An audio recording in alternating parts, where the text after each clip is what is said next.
민수기 31장 말씀 함께 나누겠습니다.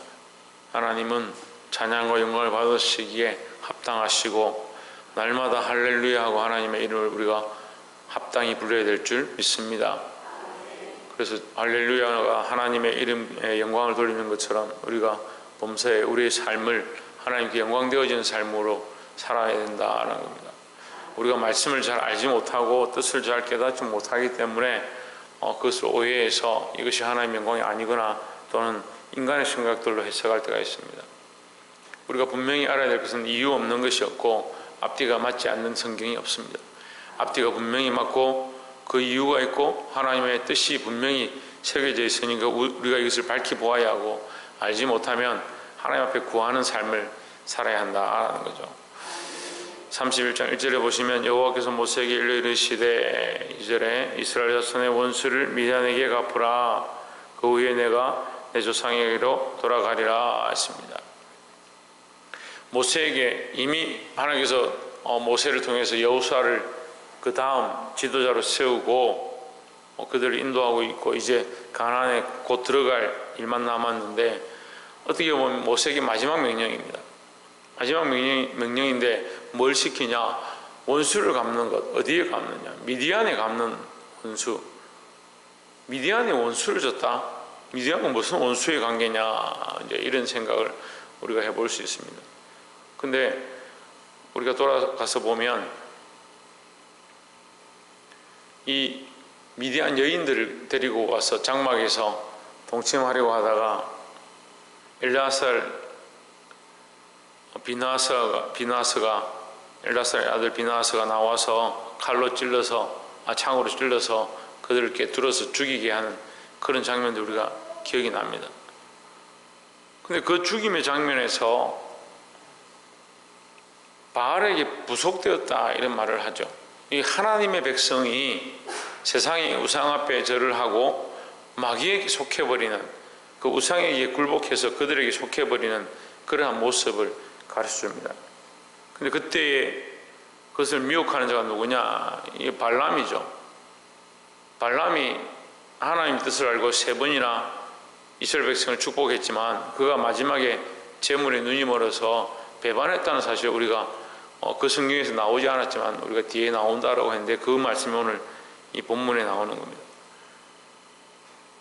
3절에 보면 모세가 백성에게 일러 이르되 너희 중에서 사람을 택하여 싸움에 나갈 준비를 시키고 미디안을 치려 보내어서 여호와의 원수를 미디안에게 갚되 했습니다. 왜 원수냐? 하나님의 백성들을 빼앗아갔다라는 거죠. 사단이 왜 하나님의 원수고 말씀의 원수고 우리의 원수냐? 우리를 하나님과 갈라놓는 겁니다. 우리를 하나님과 원수가 되게 하는 겁니다. 그래서 우리가 세상의 편에 서고 마귀의 편에 서면 하나님과 원수가 되는 겁니다. 우리는 누구 편에 서야 됩니까? 하나님 편에 서고 하나님 말씀의 편에 서고 예수 그리스도 편에 서는 삶을 살아야 하는 겁니다. 이걸 자꾸 잊어버리는 거죠.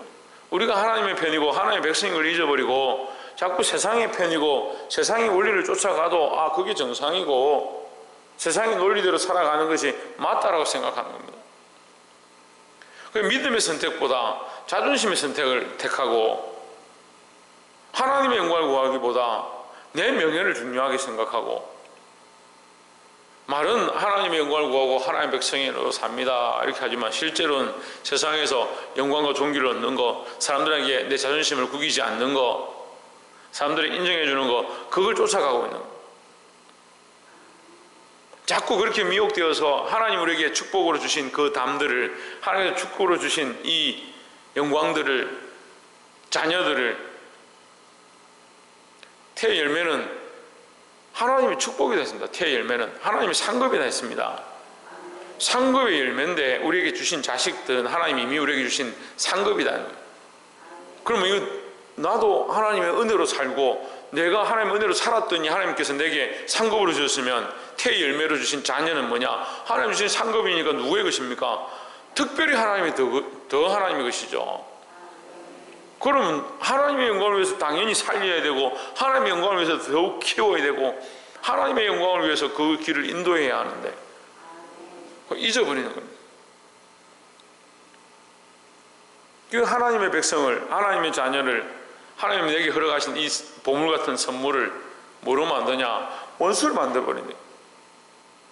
무슨 원수입니까? 나하고 원수가 아니라 하나님과 원수가 되게 하는 겁니다. 우리가 이걸 볼 수 있어야 됩니다. 자녀뿐만 아니고 세상의 많은 일들을 내게 허락하셔서 내게 살게 하실 때 하나님 내게 복을 주셨습니다. 다 하나님 주신 거죠. 그러면 내가 그 주신 것들을 가지고 뭘 해야 되냐? 하나님의 영광을 드러내는 삶을 살아야 되죠. 그런데 수많은 사람들이 빌립보서 3장에 나오는 말씀처럼 그들이 그리스도의 십자가의 원수를 행한다. 왜? 그들이 섬기는 것은 그들의 배고, 그들이 믿고 있는 것은 그들의 배고, 자기 먹고 사는 것 때문에, 자기의 영광 때문에 하나님의 원수가 되어지고 십자가의 원수가 되어지고 그리스도의 원수가 되었는데 그걸 모른다는 거죠. 그들이 마치면 멸망이다. 이 모압 여인들에게, 그 미디안 여인들에게 마음을 빼앗겨서 그들에게 가서 함께 춤을 추고 즐기다가 그 우상 앞에 절하고 그 마음을 빼앗겼던, 그래서 하나님의 원수가 되었던 그 사실을 잊어버리는 겁니다. 오늘 하나님께서 다시 기억나게 하는 겁니다. 내가 반드시 그 원수를 갚겠다. 우리가 마귀의 편에 서면 결국 사망으로 가는 겁니다. 하나님의 원수를 갚는 그 자리에 같이 서는 겁니다. 그리스도께서 우리를 구속하셔서 어디로 데려오셨느냐? 하나님 편으로 데려오셨습니다. 근데 왜 우리가 그리스도의 십자가의 원수처럼 살고 있느냐? 우리가 이 사실들을 늘 기억하고 우리의 자녀들을 하나님께로, 하나님의 백성답게 살아가기를 주의 이름으로 축원합니다. 6절에 모세가 메지파의 일천인식 싸움에 보내되 제사장 엘라살의 아들 비나스에게 성소의 기구와 신원아파를 들려서 그들과 함께 싸움에 보내매 했습니다. 여러분, 사실 전쟁에 나가서 지금 칼과 창으로 군사들을 준비해가지고 1000명씩 재빠르고 신속하게 훈련되어진 자들을 지금 전쟁에 나가야 되는데 엘라살의 아들 비나스가 따라가면 이 짐이죠. 거기다가 그는 뭐 활을 쏘는 것도 아니고 칼을 들고 있는 것도 아니고 창을 들고 있는 것도 아니고 뭘 들고 하냐? 성소의 기구를 메고 나팔을 들고 따라가면 무슨 도움이 되겠습니까? 아무 전쟁과 관련이 없는 겁니다. 근데 우리가 전쟁 가운데 찬양한 자들 앞에 세워서 그 승리를 이루게 하시는 하나님의 모습을 보는 겁니다. 그 찬양을 부를 때 그 속에 복병을 둬서 그들이 서로 싸우다가 멸망하게 되어지는 그 모습 가운데서 하나님 뭐라고 말씀하시냐면 전쟁은 여호와께 속했다 이 말씀하십니다. 이 전쟁은 뭘 얘기합니까? 이들에게 전쟁은요, 이 시대 때 전쟁은 인생이 전부예요. 전부. 살고 죽는 거니까 전부죠. 전쟁하지 않고 거기서 취하지 않으면 못 먹고 사는 겁니다. 근데 오늘날 전쟁은 뭡니까? 우리의 삶입니다. 인생 자체가 전쟁입니다. 태어나서 죽을 때까지 전쟁의 연속입니다. 근데 무슨 전쟁을 해야 되냐? 세상 사람처럼 똑같이 먹고 사는 것 때문에 육체 전쟁을 하는 게 아니고 우리는 하나님의 백성으로서 무슨 전쟁을 해야 되냐? 같은 전쟁을 하고 있는 것처럼 보이지만 영적 전쟁을 해야 되는 겁니다. 그 사람들은 뭘 먹고 뭘 즐기고 어떤 여인을 취하고 어떤 즐거움을 쫓아갈까, 육신의 쾌락을 뭘 즐길까라고 할 때 우리는 믿음의 결단을 어떻게 할까? 이 수많은 문제들 가운데, 이 수많은 유혹들 가운데 어떻게 하나님을 기쁘시게 할까? 하나님의 영광을 드러낼까? 그런 방향들로 삶을 바꾸어가는 이 전쟁을 시작해야 되는 겁니다. 왜 그리스도인들이 세상에 빛이 되지 못합니까? 착한 행실을 드러내면 착한 행실이 뭔지를 착각하고 있는 겁니다. 착한 행실이라는 것은 내가 나를 위하여 쌓아온 수많은 것들을 내려놓고 하나님의 영광으로 바꾸는 겁니다. 그런데 자꾸 그걸 지금 오늘날 어떻게 가르치냐면 도덕적인 삶, 사람들이 인정해주는 착한 삶, 사람들이 인정하지 못하면 그러면 지금까지 믿음의 선조들이 목베임을 당하고 칼에 죽고 불사름을 당한 것, 그러면 그것은 착한 행실을 들어주지 못해서 죽었느냐? 세상이 원하는 착한 행실이 아닙니다. 이 착함과 선은 하나님의 덕입니다. 하나님의 덕. 우리를 왜 부르시냐? 왕같은 제사장으로 거룩한 나라로 하나님의 소유된 백성으로 왜 부르셨느냐? 이는 너희를 어두운 데서 불러내어 하나님의 기이한 빛에 들어가게 하신 그 덕을 선전하라고 부르셨습니다. 이 심각한 인간의 착각이 결국 이것도 나의 복이고 영광도 내가 취하고 왕의 자리도 내가 취하고 제사장의 자리도 내가 취하고 우리를 빛으로 부르신 것도 나의 것이고, 여러분 이게 마귀가 착각하게 하는 거예요. 다 결국 어디로 돌리느냐? 하나님께로 돌려야 되는 것이 기본이고 원칙이고 원리고 말씀이 우리에게 가르쳐 주는 거예요. 그걸 하나님께로 돌리지 않으니까 결국 누굴 위해 쓰고 있느냐? 자기 영광을 위해 쓰고 있는 겁니다. 여러분 이 싸움을 싸워야 된다고요.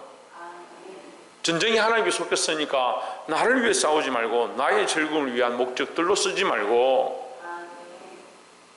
하나님의 영광을 위해서 믿음으로 싸워서 우리에게 주신 수많은 삶의 시간들을 하나님 기뻐하신 방향대로 바꿀 수 있는, 하나님의 덕을 선전한 자리로 나아가게 되는 그 승리의 기쁨을 맛볼 수 있는 저와 여러분 되시기를 주의 이름으로 축원합니다.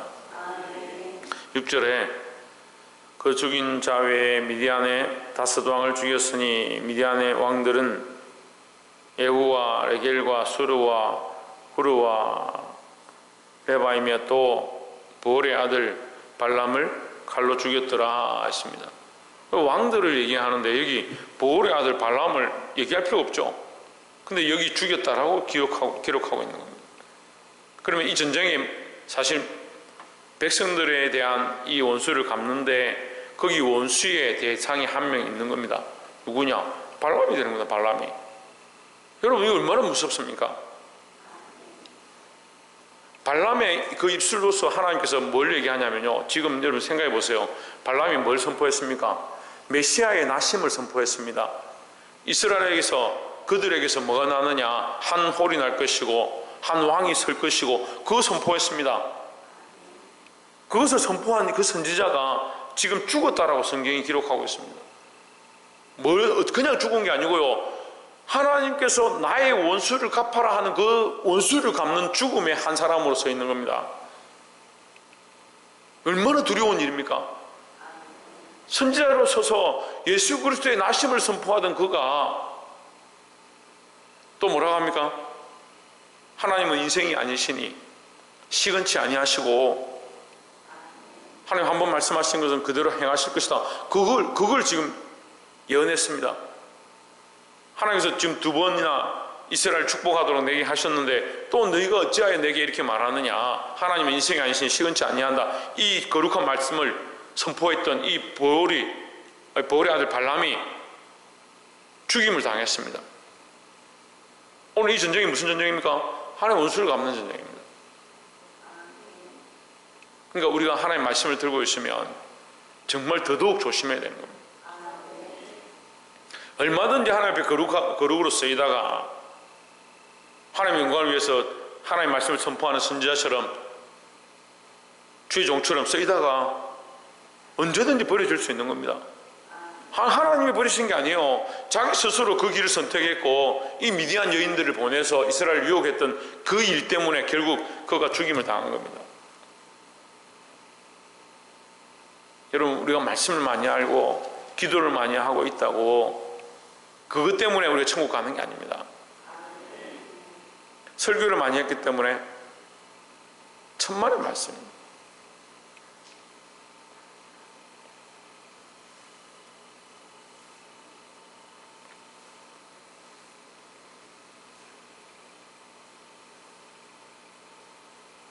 우리가 이 한 것 때문에 천국 가느냐?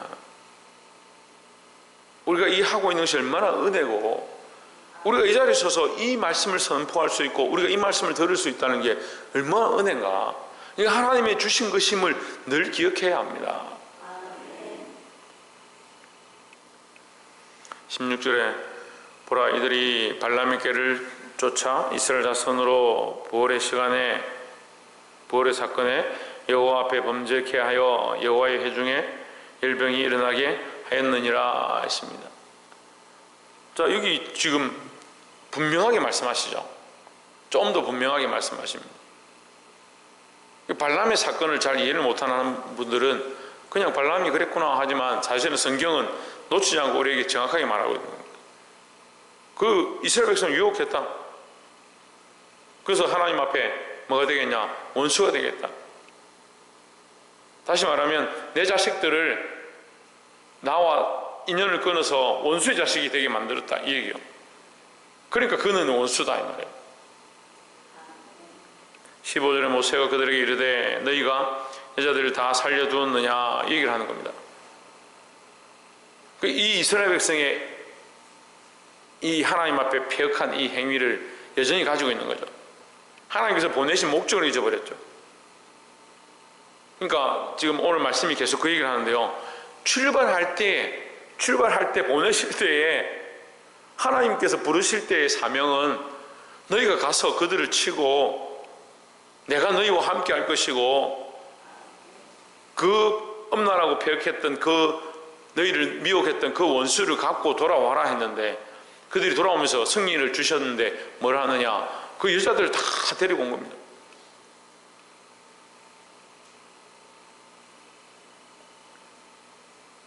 이 인간의 생각들이 참 정결하지 못한 거죠. 볼 수 있기를 소망합니다.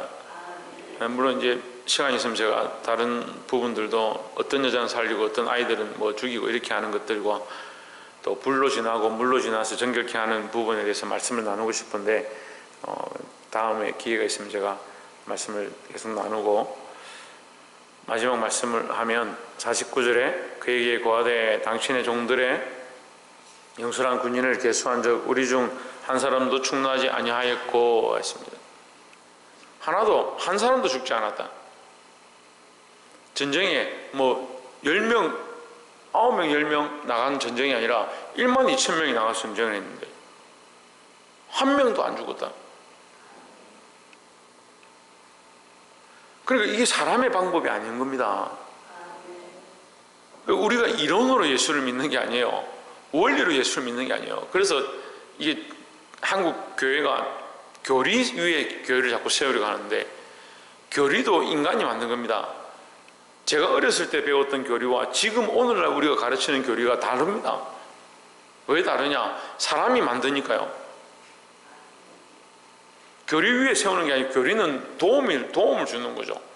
바른 참고서가 되는 것이지 그게 참 진리는 아니에요. 우리에게 이것을 틀어지지 않도록 벗어나지 않도록 성경에서 벗어나지 않도록 우리에게 참고서가 되어지고 이걸 종합하는 것이 되는 거지 한 명도 죽지 않는다. 이 사람의 논리와 이론 위에 세울 수 있는 게 아니다. 하나님께서 하시는 것이다 하는 거죠. 여기서 한 명도 충나지 않았다는 것은 하나님께서 생명책에 기록한 자를 한 명도 잃어버리지 않겠다. 하나님께서 반드시 찾겠다. 그러니까 우리가 그 이론을 어떻게 합니까? 이 세상에 수많은 이 인구들 속에서 한 명도 놓치지 않냐고 내 백성들을 생명책에 기록한 자를 반드시 구원하겠다.